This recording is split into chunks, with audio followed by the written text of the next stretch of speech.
ഗോരക്ഷയുടെ പേരിൽ ഇന്നലെ കേരള ഹൗസിൽ അതിക്രമിച്ചു കയറിയവർക്കെതിരെ നടപടി ആവശ്യപ്പെട്ട് കേരള സർക്കാർ ഡൽഹി പോലീസിന് പരാതി നൽകി.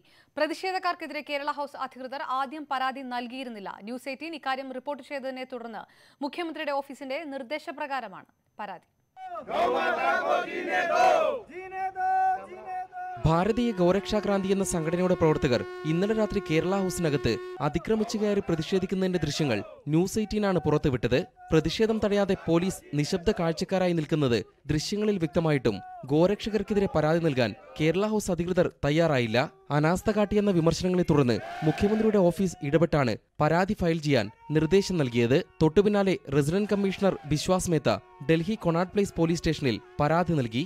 മനഃപൂർവ്വം സംഘർഷം സൃഷ്ടിക്കാൻ ലക്ഷ്യമിട്ടാണ് ഗോസംരക്ഷകർ കേരള ഹൗസിനകത്ത് അതിക്രമിച്ച് കയറിയതെന്ന് ഇവർക്കെതിരെ നടപടി ആവശ്യപ്പെട്ടുള്ള പരാതിയിൽ പറയുന്നു.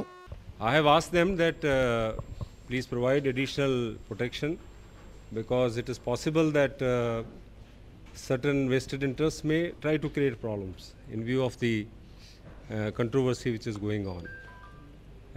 So we have told them that this kind of incidents cannot be allowed to happen in Kerala House. മുഖ്യമന്ത്രി അടുത്തയാഴ്ച ഡൽഹി സന്ദർശിക്കാനിരിക്കെ കേരള ഹൗസിനെ സുരക്ഷ വർദ്ധിപ്പിക്കണമെന്നും സർക്കാർ ആവശ്യപ്പെട്ടു. പോലീസിന് വീഴ്ച പറ്റിയിട്ടുണ്ടോ എന്ന് പോലീസ് കമ്മീഷണർ പരിശോധിക്കണം. കേരള ഹൗസ് ക്യാന്റീനിൽ കഴിഞ്ഞ വർഷം ബീഫ് റെയ്ഡ് നടത്തിയതുപോലുള്ള സംഭവങ്ങൾ സൃഷ്ടിക്കാൻ ചില നിക്ഷിപ്ത താൽപര്യക്കാർ ശ്രമിക്കുകയാണെന്നും റെസിഡന്റ് കമ്മീഷണർ കുറ്റപ്പെടുത്തി. പരാതി നൽകിയ കാര്യം അഡീഷണൽ പോലീസ് കമ്മീഷണറെയും അറിയിച്ചു. അതേസമയം ഗോരക്ഷകരുടെ പ്രതിഷേധത്തിന് പിന്നാലെ ധ്യാൻ ഫൗണ്ടേഷൻ എന്ന സംഘടനയുടെ പ്രവർത്തകർ ഇന്ന് രാവിലെ കേരള ഹൗസിൽ അതിക്രമിച്ചു കയറാൻ ശ്രമിച്ചു.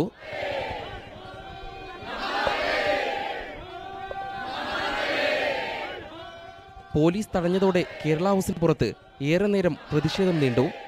ക്രമസമാധാന പ്രശ്നം എന്നതിലുപരി രാഷ്ട്രീയ വിഷയമായി തന്നെയാണ് കേരള ഹൗസിന് പുറത്തുള്ള പ്രതിഷേധ പരമ്പരകളെ സംസ്ഥാന സർക്കാർ വിലയിരുത്തുന്നത്. മുഖ്യമന്ത്രി കൂടി എത്തുന്നതോടെ പ്രതിഷേധങ്ങൾ വർദ്ധിക്കാനുള്ള സാധ്യത മുന്നിൽ കണ്ടാണ് സുരക്ഷ വർദ്ധിപ്പിക്കാനുള്ള നീക്കം. Cameraman KP ധനേഷിനൊപ്പം M Unnikrishnan, news 18.